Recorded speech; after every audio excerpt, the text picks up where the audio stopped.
Shalom, call Allah Yahweh, Ba'ashem, Yahushai, Ba'ashem, Rakakodash, and double honors to the elders and apostles of Great Millstone. Peace, blessings, and salutations to the hopeful elect, believing in this word in truth and sincerity. So this is going to be another video, scriptures and quote, and primarily dealing with being an exhortation, to the Akim, who this may, apply to. All right, because I know from my experience, man, that being in this truth, we're going to be pained at certain things that happen, and, whether it be physically, or spiritually, we're pained. All right. Like the scripture says in Ecclesiastes, the first chapter, with much wisdom come much, grief, and roughly paraphrasing it. All right. But the little wisdom that Yahweh Shem Yahushua gave us, it enlightened us to see the things that actually goes on. All right. It enlightened us, to know what's right and what's wrong, because prior to the truth, we didn't know what we were doing. All right.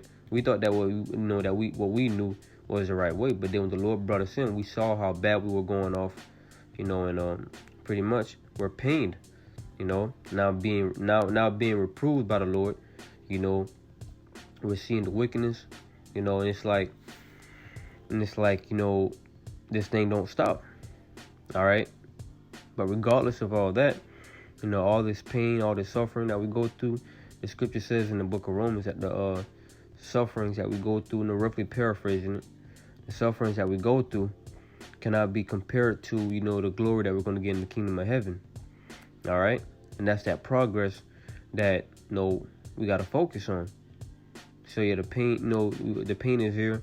All right. It hurts, certain things that, certain things that happen, we got to be wise and not even, pretty much, for lack of better words, indulging. For example, somebody cut you off on the road, flick you off, maybe spit on your car, you can't do nothing. You got to be wise, or else that can escalate to something bigger, So that was just an example, just a situation that came to mind. But there's many more. But, you're pained to know that you got to be wise in certain instances. So when people do certain things, you got to control your spirit. So when these things happen, all this is not going unnoticed by the Lord, and I can say from my experience, every time I make a video like this, or, exhortation video like this, somehow something starts pissing me off, man, to where I gotta, own up to what I'm saying. All right. And that's what it is, man. Because, I'm saying this, the Lord is going to try me. I just gotta, be in the right mindset when it happens. All right. So I'm going to go ahead and get the scriptures. And look, when this is edifying. Because Yahweh Shem Yahushua, have been testing me lately. All right. And what comes to mind is that, oh yeah, the Lord. Because, when you go through it, over and over again, it finally comes to mind that, this is the Lord doing this. Of course, obviously, right? This is the Lord doing this. But then that keeps you in the right mindset. Oh yeah, the Lord is testing me. All right, how I'm going to act, when this happens. How you know what I'm saying? How you going to act when these things happen? Matthew 5:3. Blessed are the poor in spirit, for theirs is the kingdom of heaven. Blessed are they that mourn, for they shall be comforted. All right. And are we not mourning in the spirit? All right. If we're not, shedding tears of course, we're mourning in the spirit, man, because we want to see a righteous kingdom established, which is ultimately what Yahushua is going to set up on earth. But in the meanwhile, these people are committing all kinds of wickedness, and it's like there is no end to their wickedness, but nevertheless, we're mourning right now. But eventually the Lord is going to flip the script to where we're rejoicing, we're comforted, in their mourning, because their judgment is going to come. Blessed are the meek, for they shall inherit the earth. Blessed are they which do hunger and thirst after righteousness, for they shall be filled. All right. And that's pretty much us right now, man. All right. We want to see this wicked kingdom taken down, man. All right. We want to see Yahushua, come back and pretty much obliterate Esau's kingdom. All right. And set up the kingdom of heaven, man.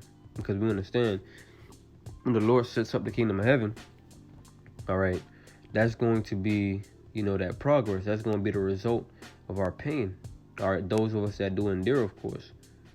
We understand when Yahushua sets up his kingdom, it's going to be complete peace on earth. Like the Lord's prayer says, that will be done on earth as it is in heaven. All right. What's being done in heaven is complete order. All right. And that's what's going to be set up here on earth. Okay. So, a couple more scriptures. This is Isaiah 48 and verse 10. And it says, "Behold, I have refined thee, but not with silver. I have chosen thee in the furnace of affliction." All right. And that's one thing, that's the main thing that we go through here in our captivity is affliction. All right. Adversity. Which is being likened unto that furnace. Because this is what, so Yahweh Shem Yahushua is pretty much saying is, just like gold is tried, right? Let me get that real quick. Just like gold is tried in the furnace, so are acceptable men in the furnace of adversity. All right.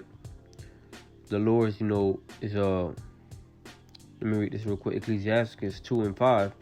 "For gold is tried in the fire, and acceptable men in the furnace of adversity." So this is how the Lord is trying his men through the furnace of adversity, because ultimately the Lord is building up his precious gold, all right, so that they'll be in the kingdom, so to speak, and it starts with the spirit. All right, this is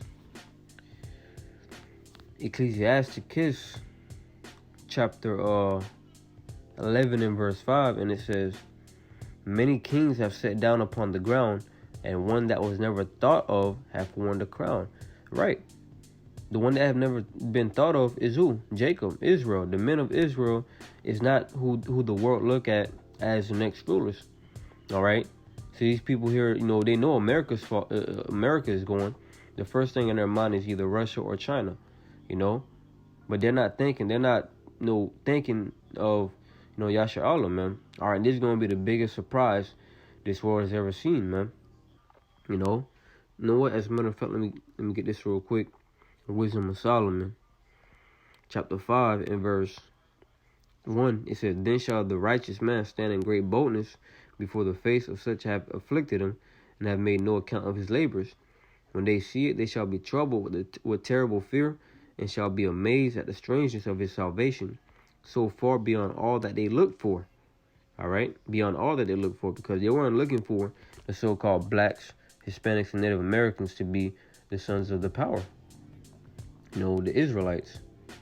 "And their repenting and groaning for anguish of spirit shall say within themselves, This was he whom we had sometimes in derision, and a proverb of reproach. We fools account his life madness, and his end to be without honor." You see, that's how the heathen nations think of us. But at the end of the day, this is what we got to go through. This is the pain that we got to go through. But at the end, in the kingdom, all right, we're going to see the progress of what we had to go through.